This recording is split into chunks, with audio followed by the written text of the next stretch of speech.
जय जय श्यामा जय जय श्याम जय जय श्री वृंदावन धाम की जय हो। कृष्णा डिवोशन चैनल के सभी भक्तों का स्वागत है। आप सभी ईश्वर कृपा से स्वस्थ होंगे, सुकुशल होंगे और आप तक प्रभु कृपा से यह आज का वीडियो प्रभु की कथा का पहुंच रहा है, तो इसके लिए आप प्रभु का बार बार धन्यवाद करें। तो आज के वीडियो में हम राधा गोपीनाथ जी के मंदिर और उनके इतिहास के बारे में जानेंगे। श्री राधा गोपीनाथ जी का प्रकट्य कहाँ हुआ और इनका मंदिर कहाँ पर स्थित है और इस विग्रह का क्या खास इतिहास है, जानेंगे सब कुछ। वीडियो में शुरू से अंत तक बने रहें। श्री राधा गोपीनाथ जी का विग्रह भगवान श्री कृष्ण के वृंदावन में प्रकट विग्रहों में से एक है।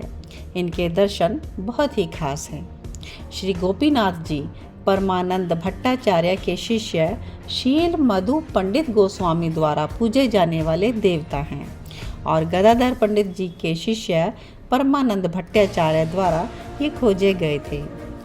और वृजनाभ जी ने गोपीनाथ जी को वृंदावन में स्थापित किया था, लेकिन जब मुसलमानों के आक्रमण हो रहे थे तो श्री गोपीनाथ जी को वृंदावन से जयपुर लाया गया था।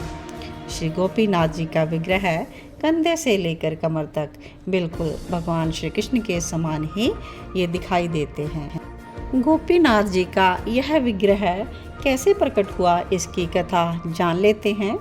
भगवान कृष्ण के प्रपौत्र वज्रनाभ जी ने देवशिल्पी विश्वकर्मा से गोपीनाथ जी की प्रतिमा को बनवाया था। वज्रनाभ जी ने इस प्रतिमा की स्थापना के लिए एक मंदिर का निर्माण भी करवाया था, जो कि आज गोपीनाथ जी के मंदिर से जाना जाता है।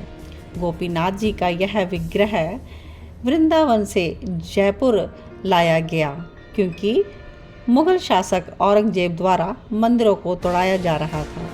तो ठाकुर जी को यमुना किनारे छुपते हुए राधा कुंड और काम्यावन के रास्ते 1775 में जयपुर लाया गया और इसके बाद से 1792 में इसे पुरानी बस्ती स्थित वर्तमान स्थान पर स्थापित किया गया है। श्री राधा गोपीनाथ जी का मंदिर जयपुर में स्थित है।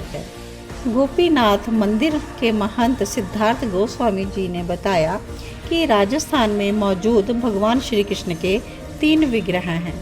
करौली के मदन मोहन जी, जयपुर के गोविंद देव जी और गोपीनाथ जी। इन तीनों को एक ही शिला से तैयार किया गया था। कंस ने जिस शिला पर अपनी बहन के नवजन्मे बालकों को मार दिया था, भगवान श्री कृष्ण के परपौत्र वज्रनाभ ने उसी पत्थर की शिला के 3 टुकड़े किए और इनमें से जो पहला विग्रह बना वो मदन मोहन जी का था और ये वर्तमान में करौली में स्थित है। इनके चरण ठाकुर जी से मिलते हैं। दूसरा विग्रह गोपीनाथ जी कहलाया, जो कि वर्तमान में जयपुर के पुरानी बस्ती में मौजूद है। इनके वक्षस्थल और भुजाएं ठाकुर जी के समान हैं। और तीसरा विग्रह गोविंद देव जी का बना, जिनका मुखारविंद ठाकुर जी से मिलता है। तो ये तीनों विग्रह जो हैं करीब 5000 साल पुराने हैं। श्री गोपीनाथ जी की प्रतिमा कोई साधारण मूर्ति नहीं है, बल्कि भगवान श्री कृष्ण का जीवंत रूप मानी जाती है। ऐसा माना जाता है कि इस विग्रह में भगवान की नब्ज अब भी चलती है, मानो वे स्वयं सशरीर मंदिर में विराजमान हों। इसीलिए यह सभी भक्तों के लिए आश्चर्य और जिज्ञासा का कारण बना हुआ है। इस विग्रह का एक और इतिहास अंग्रेज अधिकारी और घड़ी का रहस्य जानते हैं। ब्रिटिश शासन के दौरान जब अंग्रेज अधिकारी तक यह खबर पहुंची कि श्री गोपीनाथ जी की मूर्ति में नब्ज चलती है, तो वह तो इसे अंधविश्वास मानकर इसकी सच्चाई का पता लगाने मंदिर पहुंचा। मंदिर में प्रवेश करते ही गोपीनाथ जी की दिव्य मूर्ति को देखकर वह मुग्ध सा हो गया, लेकिन उसका तर्कशील दिमाग इसे मात्र एक संयोग मानने को तैयार नहीं था और उसने इस रहस्य की गहराई में जानने की ठान ली। उस समय बैटरी से चलने वाली घड़ियों का दौर नहीं था। घड़ियाँ या तो चाबी घुमाने से चलती थी या फिर मानव शरीर में जो नब्ज होती है उसके चलने से समय दिखाती थी। जांच के लिए उस अंग्रेज अधिकारी ने अपनी नब्ज से चलने वाली घड़ी निकाली और गोपीनाथ जी की कलाई पर बांध दी।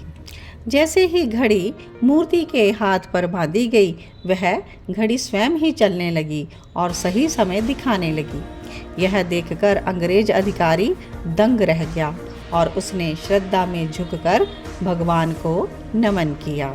इस घटना के बाद वह अंग्रेज अधिकारी अपनी घड़ी वहीं छोड़कर चला गया और तब से यह घड़ी मंदिर का एक अभिन्न हिस्सा बन गई। वर्षों बाद जब कुछ भक्तों ने इस घड़ी के रहस्य को जानने की कोशिश की तो उन्होंने मंदिर के गोस्वामी जी से इसका रहस्य पूछा, तो उन्होंने पुष्टि की है कि यह सत्य घटना है और यह घड़ी वास्तव में गोपीनाथ जी की नब्ज से चलती है। गोस्वामी जी ने यह बताया कि जब मूर्ति का श्रृंगार किया जाता है और घड़ी को उतार दिया जाता है तो यह अपने आप बंद हो जाती है, लेकिन जैसे ही घड़ी दोबारा भगवान के हाथों में बांधी जाती है यह फिर से चलने लगती है और सही समय बताने लगती है। यह चमत्कारी घटना इस बात का प्रमाण माना जाता है कि गोपीनाथ जी स्वयं सशरीर मंदिर में विराजमान हैं। तो इसी अद्भुत घटना के कारण भक्तों का बड़ा ही प्रबल विश्वास है कि गोपीनाथ जी स्वयं भगवान श्री कृष्ण का रूप है।